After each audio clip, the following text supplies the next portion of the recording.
Hi guys, welcome back to Snapshot with Shy, with me, Shamaila Burhan, professional photographer extraordinaire, or something like that.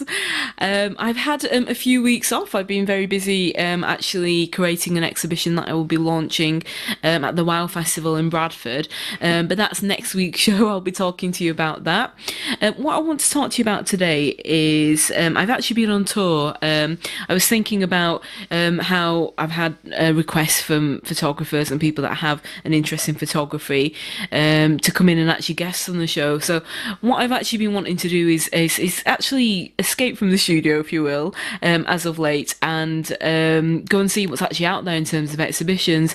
And so that's actually what I did.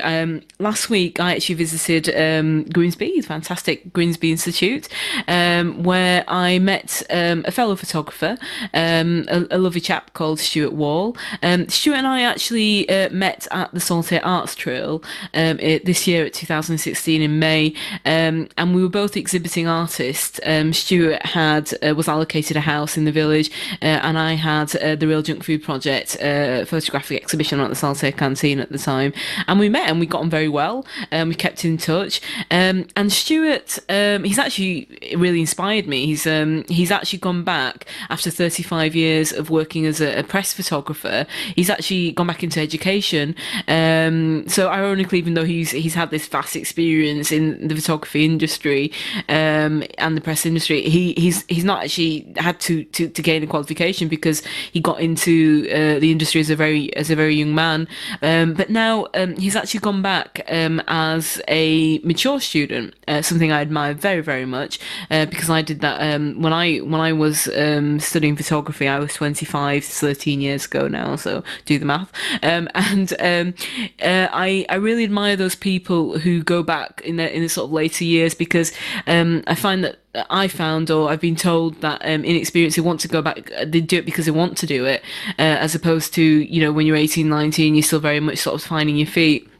And so Stewart very much wanted to go back and gain a qualification and actually develop his own practice. He's also the regional director for North Lincolnshire, which goes right up to the south of Bradford, for the Royal Photographic Society.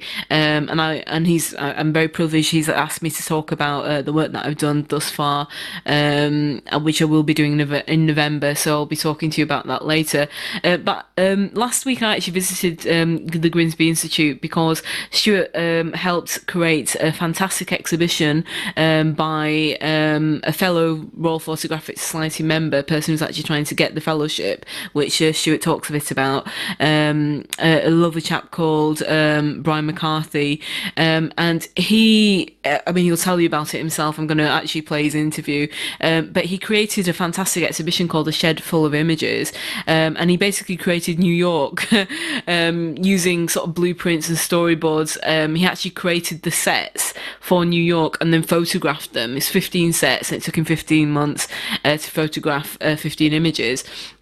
And Stewart, when he heard about this, he was completely, totally impressed, as I was when I heard about what this chap had done. So this is basically Brian's journey. He was talking about it last week with the students there, and also it's all part of Stewart's own project in terms of gaining his fantastic, hopefully first class degree that he'll be getting. So I'm just going to play the interview that I had with Brian McCarthy and let him actually explain what the Shedful of Images was, and then I'll come back to you. Okay, thank you.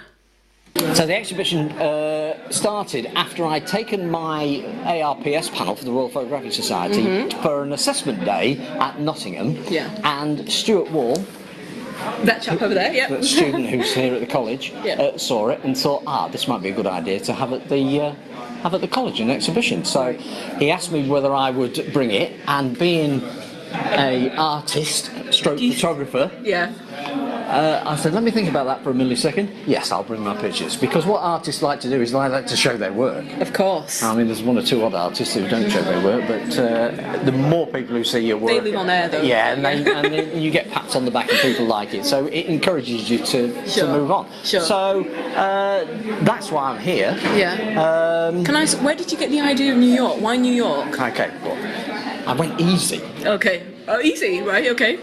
Okay, so I thought if I could have picked some obscure town, but I wanted to use iconic buildings.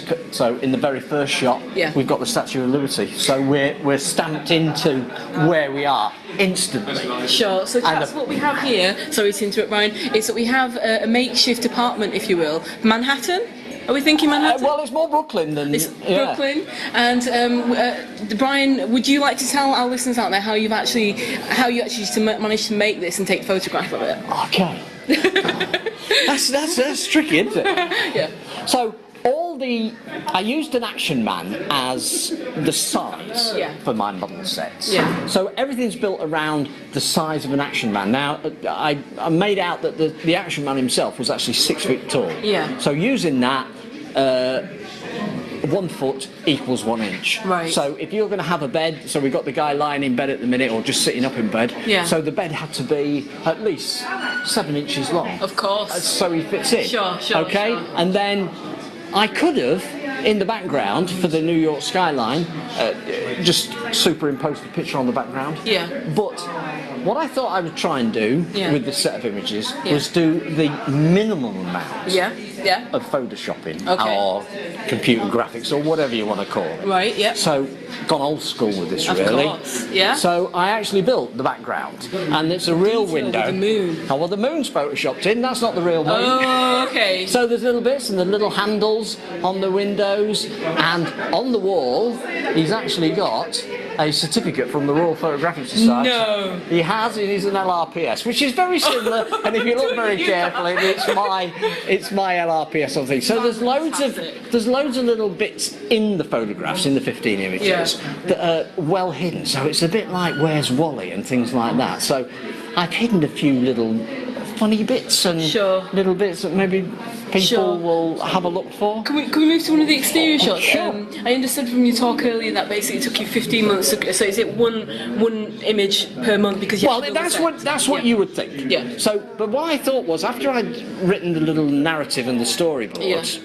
I thought I'll build one really big set. Yeah. Which will take me a lot of time, but I might get more than one photograph out of it. Right. So I built a really big set. Yeah. And then thought I'd be able to move around the set. Right. And take different images. Okay. But what they don't like in a set of panel images is repetition. Right. Okay. Okay, so I see what he's done here. He's photographed that, and then he just moved around the corner and photographed it again, and moved around the corner and photographed it again. Sure. So I did waste a bit of time doing that, but the time creating art is nothing to do with how long it takes. No. Listen at me, you dark. In photographs. Yeah. So that was maybe, but it was interesting because I could move around my big 3D set. Yeah. And then photograph from different angles. I see. Although I had a vision in my mind of what each picture should look like, I wasn't adverse to moving around. Right. And because I was the producer, director, costume designer, I was everybody to do with this production. I didn't have to get permission to try anything else. No. I just did whatever I liked. If I wanted to photograph it with the lights on or the lights off, I didn't have to pay salary. No, I didn't have to check with the director because I was the director, and I didn't have to check with the lighting man because I was the lighting man, and I picked the lenses, I took the shots, I did everything. So I think that's what I like about photography, the type of photography that I do. I nearly have to have full control over everything. Do you find that that's indicative of a lot of photographers, or do you no, not at all. No, the photographers I come across, there's a lot of traditional photographers now who like to shoot film and don't faff around with it, and their Photoshop's a dirty word and all that sort of thing. So we just, there's everybody. People are buying vinyl records now, aren't they? And dumping their CD collections and downloads. So so you still get everything, and it's nice. What people do when they see your images is they like anything that's, what's that? Yeah. What's that? So if they don't understand it or they've got to think, that's what you like to do when people look at your images. Yeah. Make them start to think, what's going on here? What's that about? Yeah. If it's a bird on a stick, they go, it's a bird on a stick. Yeah. Do you find that it is true that when people see a picture, they look at it for 20 seconds, and if they're not engaged by that point... Absolutely, they do. Yeah. Yeah. You have to get them straight away. Okay. Yeah, and can we move on? I just want to speak to you about the Burning Bridge. Okay. This is absolutely fantastic. I really do. Now, it looks almost animated. Right. Well, hopefully, yeah.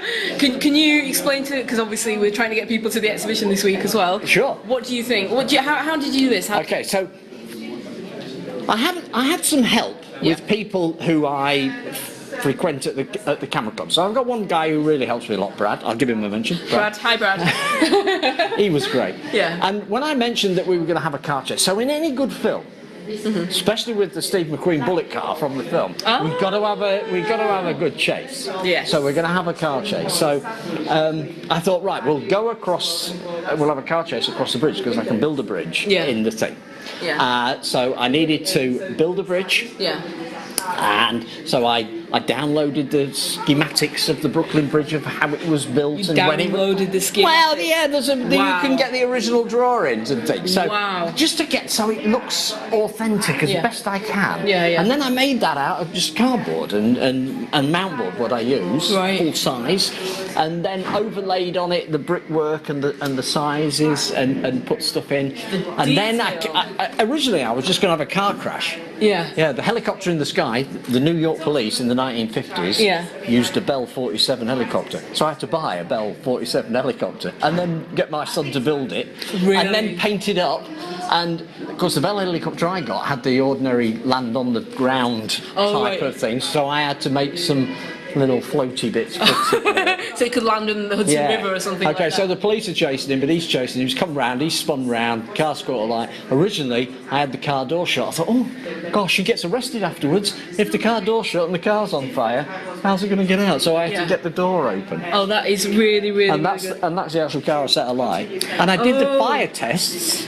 Listeners, we actually have the car model that he set alight when his wife was out shopping on display in the exhibition. In the greenhouse. In the greenhouse, yes. He was a firefighter as well, so don't use petrol. But he actually has that in the exhibition. So I'm really, really blown away by what you've created. So the next picture in the series has got this circle of light. So where's that coming from? Helicopter. It's coming from the helicopter. So what I've tried to do is tie everything in. And do you feel that this is a sequence? Do you think that it is basically a narrative that you're starting from? Okay, so I wrote a narrative before I started.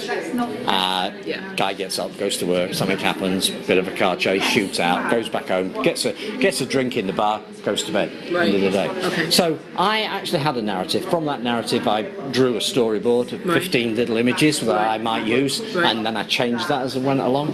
But what I put in my statement of intent to the Royal Photographic Society is that although I've created a story, which I know what it is, I'm hoping that viewers maybe look at it and maybe think, oh, well, but why is he there and why is that there and what's happening? So they might put their own little twist. Sure.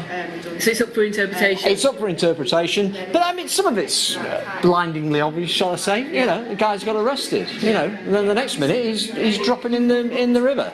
But he goes for a drink in Joe's Bar, which is at the end of the street. Joe's Bar. Yeah, it's got to be Joe's Bar. It's got to be Joe's Bar. So I used a lot of cliched stuff, but that's people recognise it then. Sure. You start using obscure facts. Sure.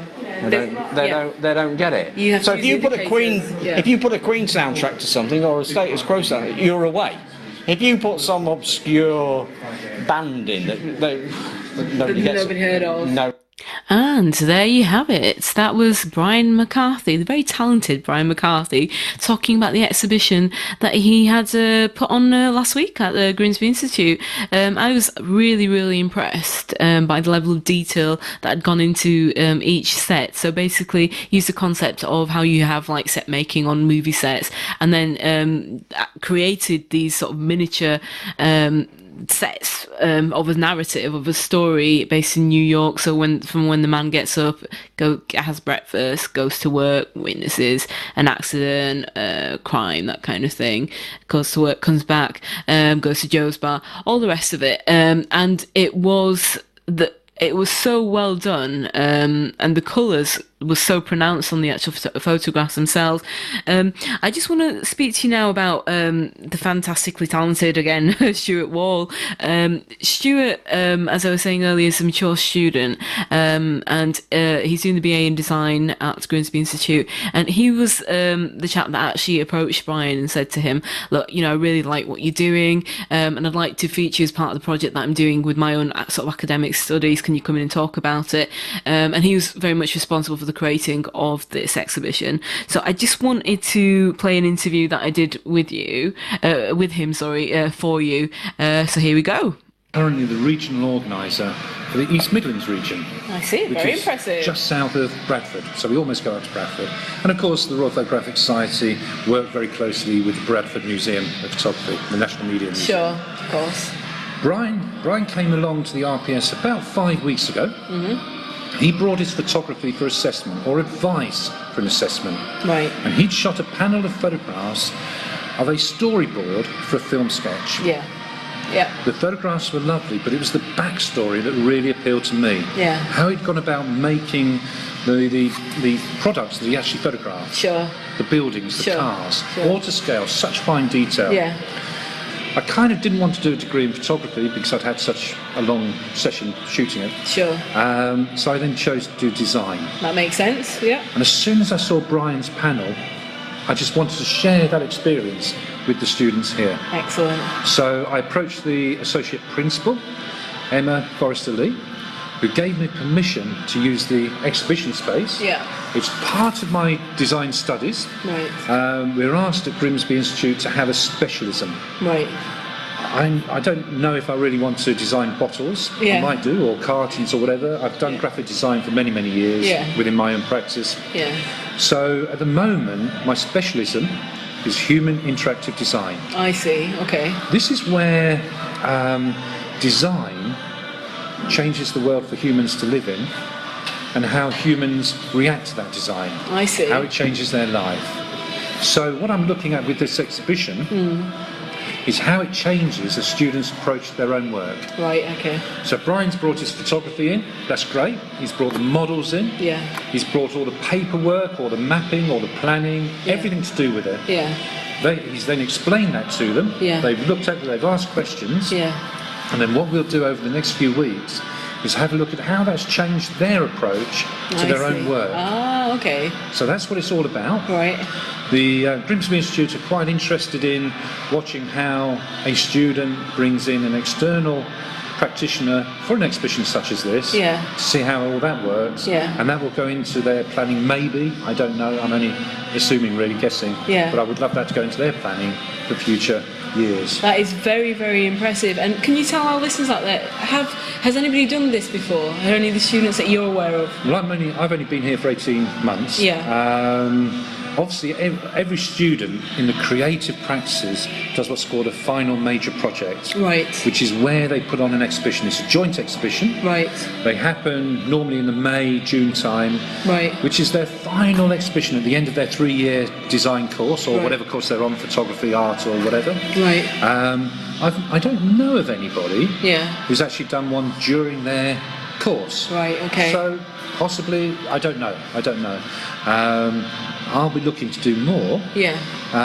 Because quietly it's practice for that FMP. Sure. And that final major project is a major part of the actual degree course. Sure, and a celebration of the students' Celebration, work. Absolutely. Do you think you have inspired the tutors to maybe make this a norm? So at the end of each semester, end of each year. I think the tutors are very keen on it. I think they are. I saw last year's level 6 special effects and fine artists. They did an exhibition in January for practice, maybe. Right. Okay. Laying out, maybe. Right. There's some excellent fine artists who graduated from here last year, and special effects. Right. The special effects just blew me away. I thought I was looking at professional Hollywood. Seriously. It was that good. It really was, and I got to photograph some of it, which was brilliant. So I know that the tutors are very, very keen. Sure. They sound very keen on students doing it. Sure. It's happened very quickly, bear in mind. I only met Brian 5 weeks ago.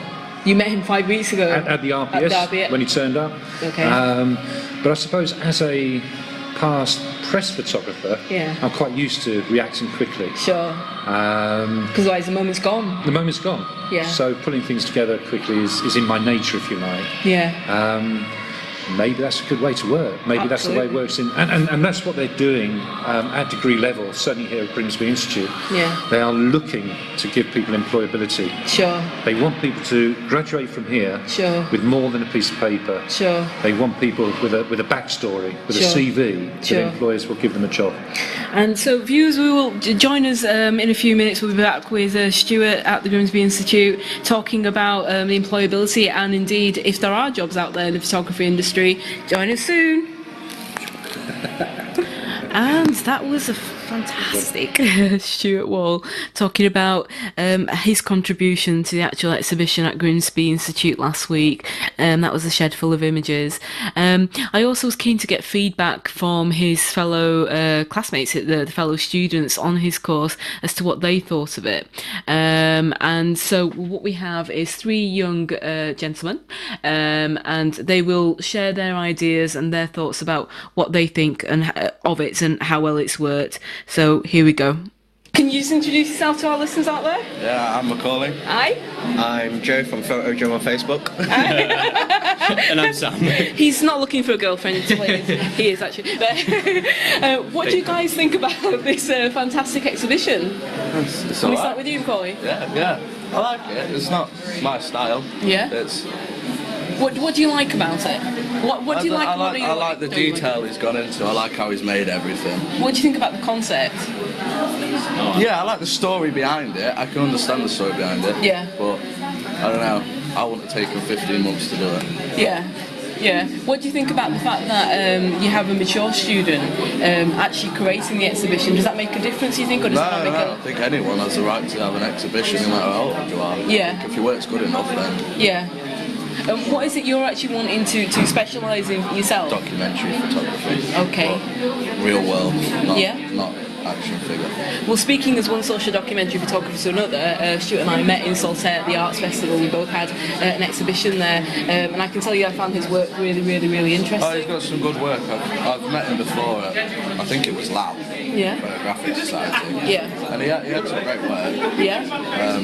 I've never seen any of the social documentary stuff. Yeah. I can imagine it being alright. Yeah. And what kind of, how does Grimsby Institute actually support you in terms of if you want to become a social documentary photographer? I can tell you from experience as a professional photographer, it might not make $1 billion to start off with, but our tutor he's a ex-documentary photographer. Yeah. He was in the army photographer. Right. So he guides us very well. Right. And leads us in the right direction. Right. So, and he gives us all the tips and advice we need on what to do and how to do it, and some might be legal and some might be illegal, but they're all good advice. Moving swiftly on, you didn't hear that. We have the Casanova here of Grimsby Institute. Hello. Hello. Can you give us your thoughts on the exhibition? I think it's a great exhibition. I like the way how he's gone into such detail on every single thing, even the brickwork on the skyscrapers that he has. Yeah. And just how he gets motion blur in pictures that would have to be taken as a still, and I like how he's incorporated it all into one big story in such minute details of just like even having a I can't remember what the name, like foods displayed on a board at the pub. Yeah. And you can see like bottles of drink and like there's shots on the side and just such minute details, even like lights coming from the car and how it's all scaled perfectly. Yeah. So it's not just as simple as getting 5 different figures. You've got to realise they've all got to be the same height. You can't just get a different car. Absolutely. Because they're all different models and all different sizes and shapes, and it's just great detail. Like, he's even made that lamppost to create a source of light, which like you really would not expect, and it's all to scale if it was to be downsized a lot. Yeah, absolutely. And listen, exactly as this young chap has mentioned, I mean, if you ever get a chance to come down here, I hope you do. It's only on for a week, but possibly we might get Stuart to take it on tour. We're not sure yet, but we'll try. If you do get a chance to come down and have a look at it, the work, the colours just bounce off the paper. It's absolutely astonishing. You actually do feel like you're in New York, don't you? Yeah, it's great, to be honest. Like, it's shocking how somebody can spend so much time on one picture, but it's not take the picture and that's it. You've got to take the picture. You'll take 100 to get that one that you will use. Sure. Then there'll be constant editing, then retouching, then going back and taking it again. Sure. And just trying over and over and over again to get that one shot. Sure. Which just looking at it doesn't look bad, but Sure. doesn't like there's not loads of effort gone into it, because you could think, Sure. oh, that was just taken in New York. Yeah. It's when you look further into it, you realise it isn't. It isn't figures. Absolutely. Really well spoken. I think he should become a tutor. What do you think, guys? I think we should bring him onto the radio station. You'd be up for that, wouldn't you? As a co-host. Come down. Fantastic. Hi. Are you casting over as well? No. Not yet. Not yet. Can you give us your thoughts about the exhibition? What I really liked from the beginning was the way that he's portrayed the narrative through the series of images. Yeah. You can see, like he described it in the lecture, as like a movie narrative. Sure. You can actually see that through the sequence of stills. That's what I really liked. Also, his dedication to the project, 15 months to create just these 15 images. So it's just really good dedication. Put a lot of detail in. Sure. And we've spoken about the fact that he's created 15 images. It's taken 15 months. Yeah, do you think it was the case he's only taking one picture a month, or do you think there's a little bit more to it? I think there might have been a bit of stress behind some of the photos. Maybe it's because he built everything, so maybe it's taken his time to build things for each photo. So maybe one per month, maybe a bit more. Yeah. Well, I mean, I can imagine with the scale of detail that he's gone into actually creating things like the shed and like you see the templates here. I couldn't do that. No, I wish I had the dedication to spend 15 months on one project, but no. I think he loves his job, don't you? Definitely, yeah. And you're talking about stills photography. Is that something that's explored at Grimsby Institute?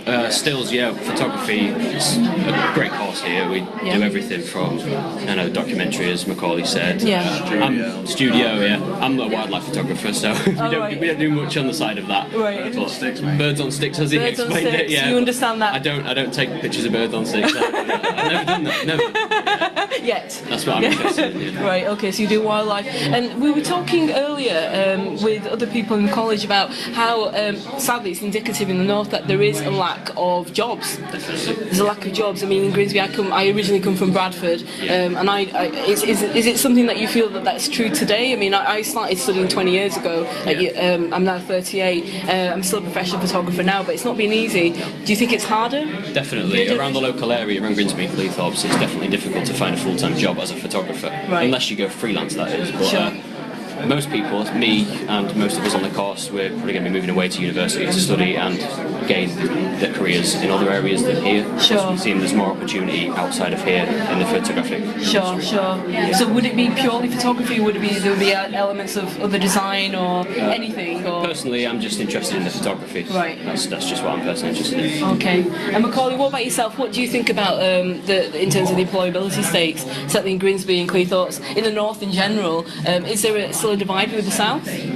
Yeah, I don't think you can't even find an apprenticeship around here. Right. As a photographer, there's nothing. So that's why I decided to go freelance as an equestrian photographer. Sure, an equestrian photographer, so your horses. Yeah. And you get a lot more work being freelance and by building your own reputation instead of relying on somebody else. Sure. So it's one of the reasons why I want to move south for university. Right, Salford, yeah, excellent. No, south. Oh, I thought you said south. No. Salford. No, okay, Salford. All right. Falmouth. Looking at Falmouth. Well, when I was a student in photography, how many years ago? 13 years ago now. It was Portsmouth that was number one, and Bradford was number two. So we definitely felt that north-south divide. We felt very, very privileged at the fact that we had this amazing course. It's changed now. It's more multimedia based. Obviously, digital photography at the time was very much in its inception. Now it's the norm.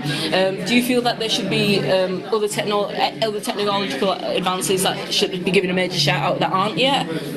Things like, for example, social media, the iPhone. Yeah, I think they all deserve a shout out, but I don't think they should be picked up, and I don't think they should take over photography. You get people that go to weddings and shoot them on iPhones, and I don't agree with it. Sure. I think you need a photographer. Somebody can snap anything on an iPhone. A photographer has a specialised eye. Sure. And what do you think? I mean, there are actually galleries and there are actually exhibitions that run purely on what are made out of smartphones. What do you think about that? I think like smartphones today, they're just getting so much better and better. Like within the next couple of years, it'll probably just be a pair of glasses that can do it all.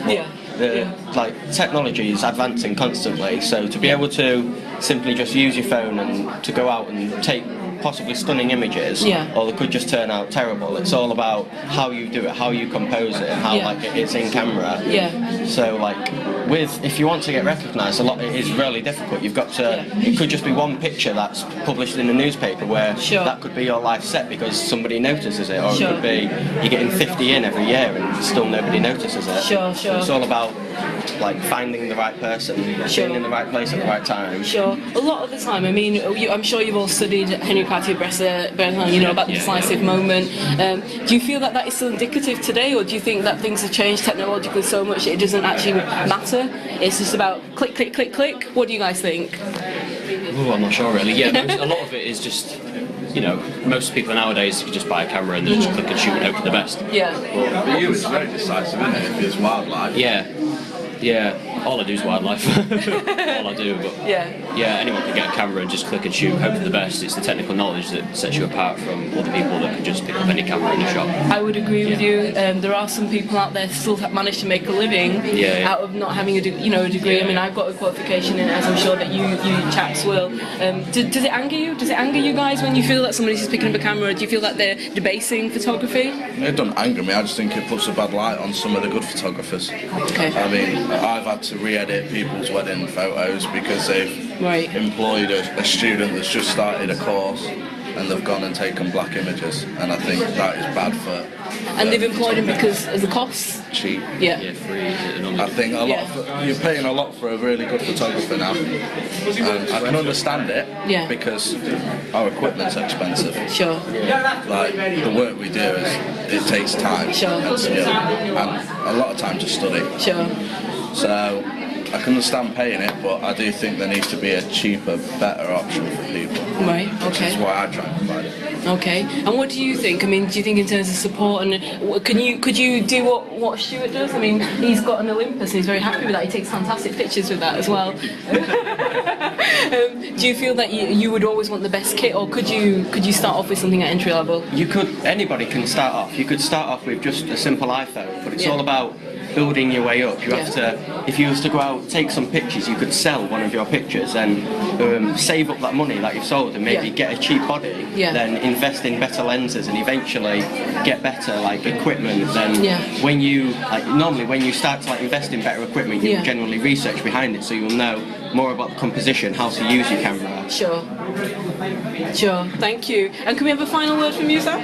Oh yeah, just on that note, I have just an entry-level DSLR. It's nothing special. It's really bad in low light. But if you know what you're doing, you can always get better images. It's just back to the technical knowledge. I definitely have benefited more from doing the course here. It's not about what the camera is. It's about who's stood behind. It's about who's exactly. It's about who's stood behind the camera.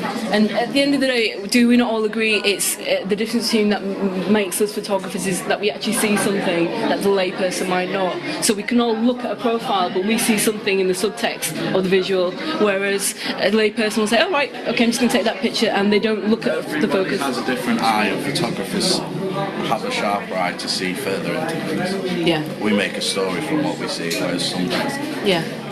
Thank you. Final word? Everybody, since I've started this course, I've got such, more of a photographic eye.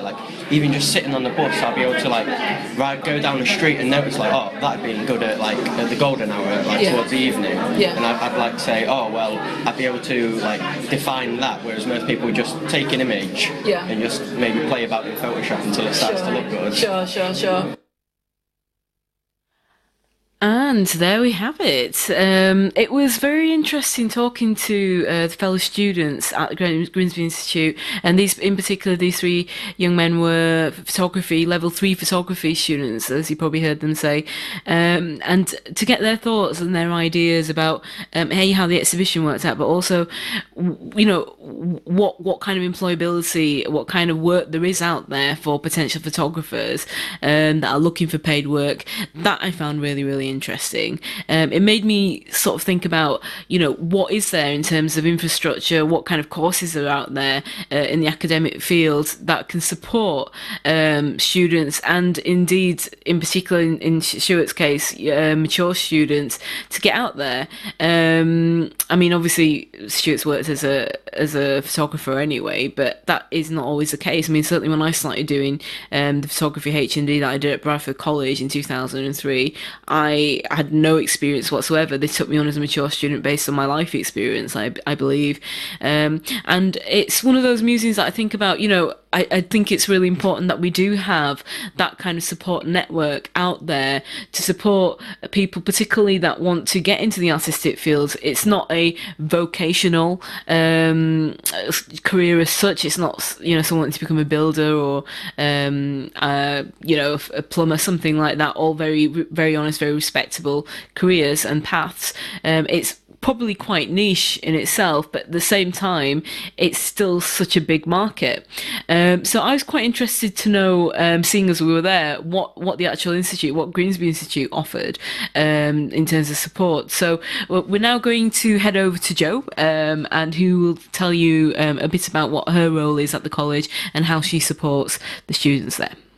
I didn't actually have any input in Stuart's exhibition. This is Stuart's baby. Right. But my role is I work for the ICC team, which is Inspiring Creative Careers in the Arts faculty. Right. We work with the art design, performing arts, music and media learners, and we work on their employability skills, and our aim is to get them work experience that's relevant to their course and their career destinations and their goals, and inviting excited artists, visiting speakers, and working with employers on live briefs. And that's the kind of package that we're working on with them today. That's why we've asked when Stuart came along and offered Brian to come do an employer talk for us, we jumped at the chance. It's absolutely fantastic for our learners to see what's happening out there in the real world. Sure. Have you ever had any of the photographers come in and present exhibitions to you? Not that I'm aware of. We will have in the curriculum, but not within these sessions. These are actually a new initiative for the Institute. So these ICC sessions are a new thing this year. Right. But we have within the curriculum. Yeah. Okay. And it's fantastic because the Royal Photographic Society endorse our photography course, so it's fantastic for our learners to really see where it goes. And have you had any interest from the students, particularly in the photography course, in terms of once they've seen the exhibition or post or pre-exhibition, as to how they can pursue their own careers? Yes, all of them. Yeah, they're all really, they all know what they want to do. They've got career aspirations. So a lot of them obviously want to go to the university to continue their education in photography, but they all ultimately do want to be photographers in the different fields. We've got wildlife photographers. We've got all sorts within the groups. Oh, excellent. In terms of mentors, do you signpost them to mentors when they... Yes, I mean, obviously, the Royal Photographic Society, we're really keen to work with them, and Stuart's obviously going to come along and he's going to work with our learners. And that's why we're really keen for people like Brian to come and talk to our learners. And it's great for them to see it in the real world, and it's understanding how to translate their course, their programme of study into the real world. Into the real world. Yeah. And they need to see that the destination. That trajectory, if you will. Yeah, absolutely. And what do you think of Stuart's work? I mean, obviously this is Brian's work we're looking at right now, but in terms of curation, curation is fantastic. It's really interesting. It's nice that it's not just the standard photographs in frames that have been put up on the wall. It's really nice that they've looked at a different method of displaying the work, and it's really nice because I think for the learners, I can see they're actually getting quite involved with it. I can see that. I was rather than just standing and looking at it, they're actually being able to get quite involved with the work, and it's nice for them to have been able to see how it came from the ideas. Sure. When Brian was talking to them, showing them bits of papers, to actually seeing it. Sure. And how much input did you have in terms of your role? No. This was all Stuart. Yeah. Stuart's worked with the art and design curriculum managers to arrange this space and to put this up. And just for our listeners out there, I mean, it's actually a shed, isn't it? Shed these are cubicles as part of our gallery, but they've built the shed front and had that put on, so it feels like you're really walking into the world. I think it's fantastic. And it's only up for a week, is it? Yeah, I believe so. It's a shame. It's a shame, but maybe possibility of an extension or possibly going on tour. That'd be really nice if it went on tour, but it'd be fantastic. But it's great for the learners to see everything from the initial sketches that you did in the shed. Yeah. for the final pieces. Yeah, and have you had any of your students come to you? The students come to you and say, right, okay, apart from university, I'm going to do what Stewart did and just become a press photographer, or I'm just going to go out there, or this is it, this is the end of the line for me in terms of education, and I'm going to go and find work. We've got all sorts, to be honest, we've got all sorts of, people, when they're in the level 3, they're all FE learners, so they've all got different ideas, and I think most of them aspirationally like to go to university and further their education in that field, but ultimately they all do want to get into the real world of photography, whatever that may be. Yeah, absolutely. And obviously Stewart is a mature student, student, if you will, who's already worked in professionally as a photographer. Yeah, so Stuart's doing it back and front. Yeah, absolutely. Yeah. It's great for us because I've got Stuart's expertise from his real world stuff, the things that he's done throughout his career, so he can come in and talk to our learners, and he's shown it the flip side. Reality is nowadays you don't get into those careers like you used to be able to sort of fall into them, could you? Exactly. The reality is now you do need to have that stable, that educational background and experience, and that's where the ICC sessions come in, because the employers are realising that students are coming out of university or FE or HE education with that qualification, that's fantastic, but they've got no real world experience, so we're trying to combine the two, and with the employability skills, so they've got the right skills for whatever it is their destination is. Sure. And do you try and find the work placements while they're here? Yeah, work placements are a huge part of this. This is essentially what the ICC sessions are about. It is finding them at work placements. However, obviously where we live, there isn't an abundance of work placements within photography. With that inside. So that's why we look at. So you're listening to Shy at Snapshot with Shy. This is an hour special. We're covering an exhibition at Grimsby Institute that I covered last week, and we are at the moment just talking about the work of Stewart Wall and furthering his ambitions in terms of gaining his academic qualifications, but also for his own personal development, if you will. I actually had a really quick chat with his wife. I met her at the Assaultate Art Festival this year when Stewart was exhibiting, and I thought it'd be really interesting to have a quick chat with her about what her thoughts on the exhibition, and also how she was involved in his pursuit of anything and everything photography related and his degree. So here we have Shauna. Enjoy. And the exhibition is called A Shedful of Images. Yeah. It was featuring photographer Brian McCarthy, who made film sets in his garden shed.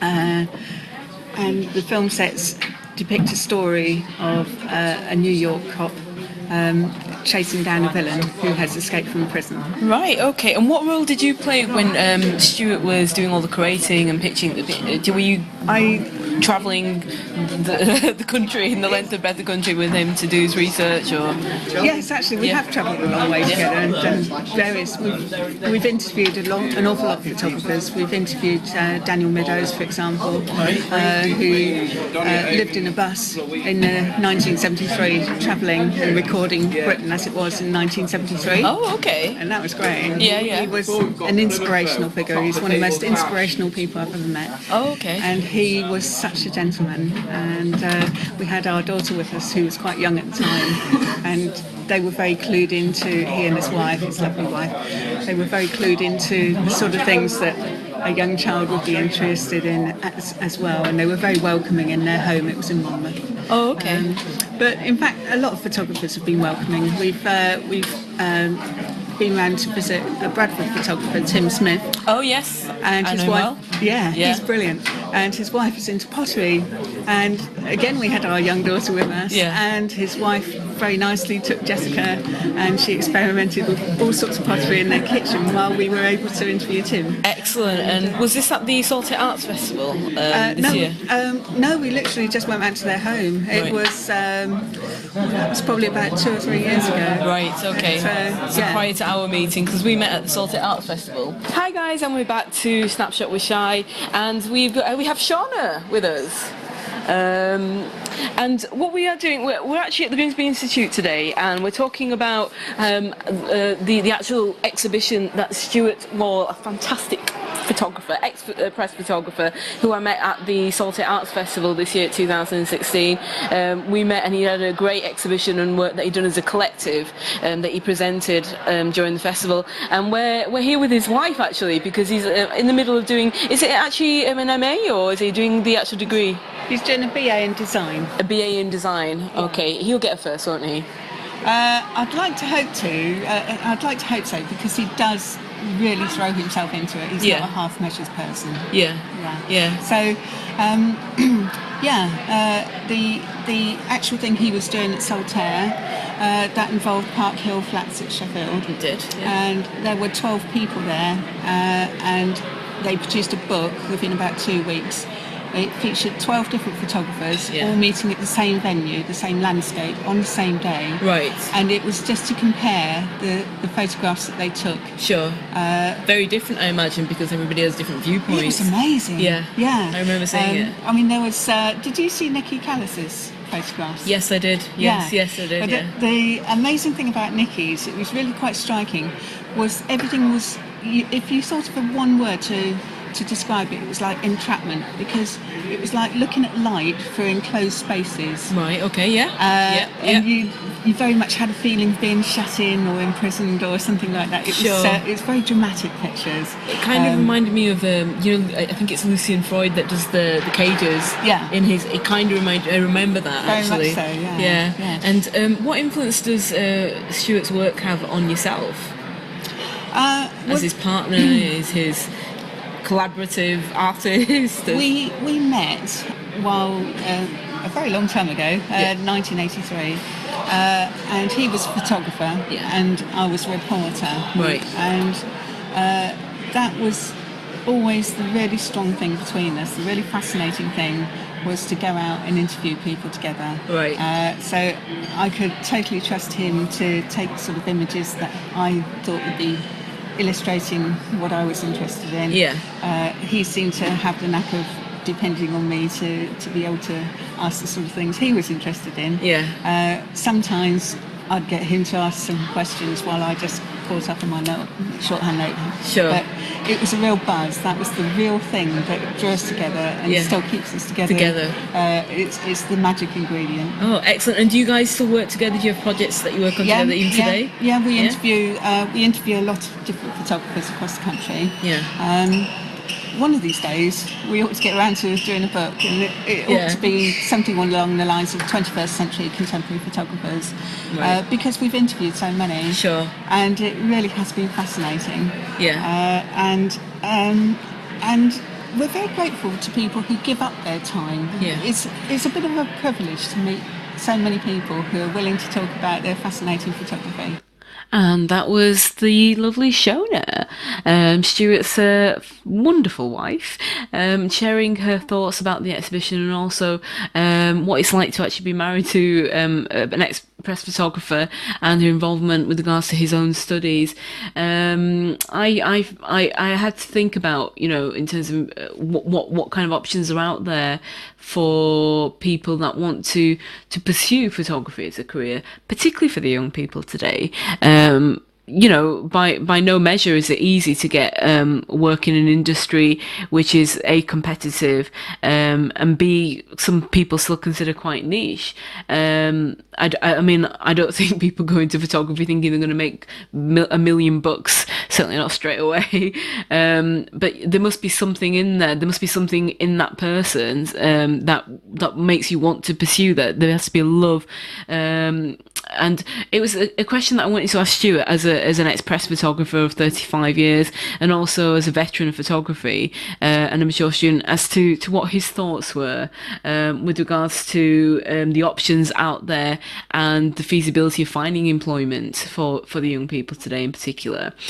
So here we have Stewart part 2. Going back to my original question, do you find that say for example someone followed the pathway of photography, certainly of the younger generation, so I'm 38 now, so say someone's 20 years younger than me, do you find that they have difficulties now finding a career? We're going through the photography world is going through an interesting change. When I first started, I was taken on as a trainee photographer. Yeah. I was paid very, very little. Yeah. But we could earn a lot of money privately. Right. So, for example, I'm going back a long way, but I think I was taking home about £24 a week. I remember that figure. Right, okay. £24 a week. However, yeah. I was servicing an £18,000 mortgage. Right. How was I doing that? Well, what you would do is when you went to take somebody's photograph, yeah. you would offer to sell them prints. Yeah, okay. At £1 each. Right. Now, I can remember going to a bowls club. Yeah. Where they got 3 teams, yeah. a local team, yeah. which was in Brentwood, a team from Holland and a team from France. Right. And I asked them, would you like some prints? They're £1 each. 200 of them. Wow. That's like 10 weeks' wages. Oh my word. 10 weeks' wages. So that's how magic yeah. professional photography was there. Yeah. Now, yeah. everybody's a photographer. Yeah. Everybody's got their iPhones. Yeah. Everybody's got their cameras. They're all taking photographs. So they don't feel that they need the professional photographer. Sure, sure. However, I believe it will come back. Since I've been in Grimsby, I've done a lot of photography work through the institute here for local companies who've struggled to get a professional photographer. Right. Photographing glasses, for example, for Patterson's. Yeah. This is where the Grimsby Institute did an external contract with a company who wanted some photography doing. Yeah. They tried other companies, couldn't get it done locally, right. so they approached the institute. I ended up doing that for them. Right. Patterson's are, they deal in glassware, jam jars, everything, all over the world. Yeah. So it was a brilliant job to do. Sure, Absolutely loved it. And it was that fact that they couldn't get a professional photographer that quite interested me. Right. So are people not setting up in business at the moment? Yeah. Is there going to be a new demand? Right, okay. It was funny because I spoke to some of your, your colleagues, the students, peer group, and they were saying that they would move out of Grimsby. They'd go somewhere like Manchester or go down south. Yeah. Someone mentioned Falmouth, because they don't feel the work is here. And I did broach the question that would you not come back with your skill set? And they said, well, no, because photography will never take off in Grimsby. And also, they said those that said that they would stay, they said it would always be freelance, and so that they could, but they'd end up working geographically, literally all over the country. That they, although obviously very proud of where they come from, they weren't positive in the fact that they thought that there would be work to be found here either now or in the future. So it's quite interesting hearing from a veteran like yourself, who's obviously gone through the different cycles, who thinks that there will be work coming back in. And let me ask you another question: if Grimsby Institute didn't have that facility, they would have had to outsource that job, wouldn't they? That commission. Oh yes, absolutely. Yeah. Absolutely. Yeah. Absolutely. I mean, they wouldn't have taken the commission in if they didn't have students able to do it. Sure. So they weren't looking at it as a professional photographic company supplying the work. Sure, sure. They were looking at it for a student to experience it. So it was a bit of a unusual circumstance. Yeah. They actually had I photographed glasses for Harrods, for example. Oh, right. So I have got the experience of photographing glasses. Yeah. But I was able to talk to other students about how I would go about doing it. Sure. I think the students who have grown up in Grimsby have got a point. Right. Grimsby used to have the biggest fishing fleet. Yes, of course. Of course it did, yeah. What I've noticed, I've only been in Grimsby for 4 or 5 years, and I get a feeling that some people are waiting for that fishing fleet to come back. Right. Of course it won't. Yeah. But I think it was such a massive thing in their life. Yeah. They can't believe it won't come back. Right. However, you have got companies like Dong Energy. Dong are investing $6 billion in Grimsby. Right. This is about to explode on the scene. It's already there. They've got their infrastructure. They're bringing their infrastructure in. Right. They're building a wind farm 175 miles off the coast of Grimsby. Okay. One of the biggest in Europe. Right. Wow. They will move skills from other areas because at the moment skills aren't here. Yeah. So they will take the skills. What do they need? They need divers. Right. Okay. They need divers who can literally.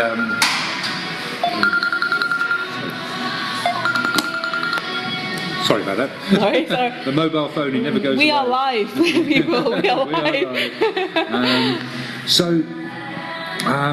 They will bring skills from other areas of the country, and maybe in 10 years' time, Grimsby will become a centre for offshore workers, which it already is in many ways. Sure. But at the moment, they fly out to Scotland, for example. Right, I see. So there is a lot coming. Siemens are starting to develop, so the area will be developed. Right. There's a lot of land. The docks are ripe for redevelopment. Yeah. Companies will follow Dong. Yeah. Now those companies will need photographers. Right, yes, of course. But maybe photographers in the next year or two aren't really going to get that work. Maybe it's going to take a few years to come. So they are right. Yeah. They might have to travel. Yeah. I mean, Falmouth, you mentioned Falmouth, of course that's the big area for documentary photography. Maybe that's why they're thinking about travelling down to Falmouth. Maybe. It was actually a social documentary student, documentary, she was talking to, so yeah. So, if she wanted to do, she was FE, she might decide that she wants to do a degree in social documentary photography or an MA. Yeah. Falmouth is obviously a leading centre for that. Of course. So people will travel. Yeah. But I don't think they should write Grimsby off. I don't. I mean, I've been to Grimsby only a number of times, and I've been to Lincolnshire quite a few times for work, but I found that, to be honest, it's quite similar to Bradford. Yeah. In the sense that, maybe it's a northern thing, I don't know. In Bradford we had the textile industry, yes, of course, which was booming for over 100 years, 150 years, and then come sort of the early 80s, it's almost probably 90% written off. Yes. And I think there was an expectation even then, even during the whole Thatcherite era, where something would be revised, because surely they wouldn't allow these people with all these skill sets just to die off like the miners did. No. But 30 years later, it has. But the thing is, obviously new businesses have set up in the meantime. Yeah. There isn't one particular industry that you can say is conducive to Bradford, but there are many different disciplines there, the same as in Grimsby. Yeah. And do you still think there's a bit of a north-south divide? In terms of well, of course, I moved from the south. When I first, just to explain, we've got 4 children. Yeah. We've got 3 children who are late 20s. Yeah. And then we've got a 10-year-old. Right, so okay. Bit of a gap. And when the first 3 all left for university or travelling, we then sold a house and we went travelling. Right, okay. In a big camper. Yeah. And we ended up in Grimsby. Yeah. So we do understand the south and we do understand the north. Yeah. And there is a divide. There's a different divide in perceptions. If we look at social media, for example, in London and the south, it's been totally accepted for a number of years. Yeah. So if you're taking a photograph of somebody, they just know it's going to go on social media. Yeah, yeah. In the north, you've still, in a way, got to explain that a little bit. Yeah. There's a doubt. So there is a difference. Right. I think the divide is becoming less. Yeah. And I think the fashions. I think the internet has brought them together. Sure. Well, it's global now, isn't it? It's global. Whereas before we can interact with some of our friends in Australia, in America, wherever, before social media. So in the Grimsby Institute here, you see students who you could pick up and put into a London university and they would fit in. Yeah. Totally. Yeah. Nobody would say, well, that's the northern kind of worker type thing. They would fit in totally with their dress sense. Right. Their music sense. Yeah. Just their whole demeanour. Sure. And that's obviously come through the internet. Sure. What they're saying. Well, we're getting a very comprehensive outlook of Grimsby here, listeners. Thank you very much, Stewart. Just to let you all know, Stewart will be co-hosting some of our shows in the future. I'm very, very pleased to have him on board. He's a veteran of photography, a lover of photography still. He hasn't killed his spirit yet or ever, we hope, ever. And I would advise anybody that's in the area in Grimsby to come and have a look at this amazing exhibition. When is it on until, Well, this particular exhibition isn't necessarily open to the public. It was used for students. Right. So it does actually finish tomorrow. Right. It's been highly successful. Yeah. And I'm going to talk to Brian about maybe doing it somewhere else. I'd love to get him over to Saltaire. Oh yeah, it would be fabulous. Fantastic. He's not necessarily an exhibitor of photography naturally. Yet. But I think he could. Yet is a very good word. we'll convert it. Very good word. I think it would fit in very well at Saltaire Arts Trail. Yeah. Because we met.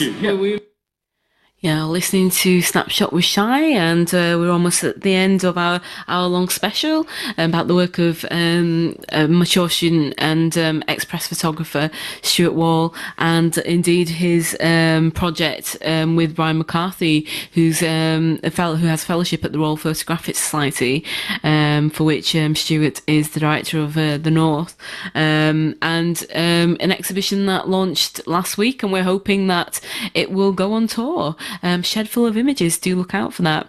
Incidentally, as you heard in that interview, Stewart will be helping me co-host this programme, or some of the episodes yet to come. I'm very much looking forward to having him come on and share his experience, his wisdom, and his thoughts on different photographers and photography-related subjects.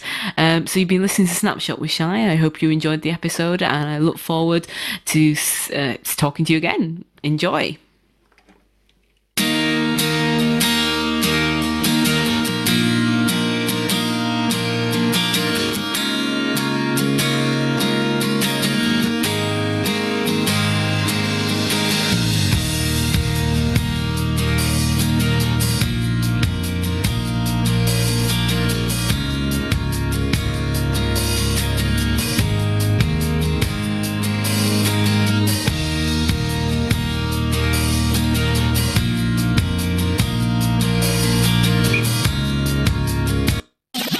This is BCB 106.6 FM.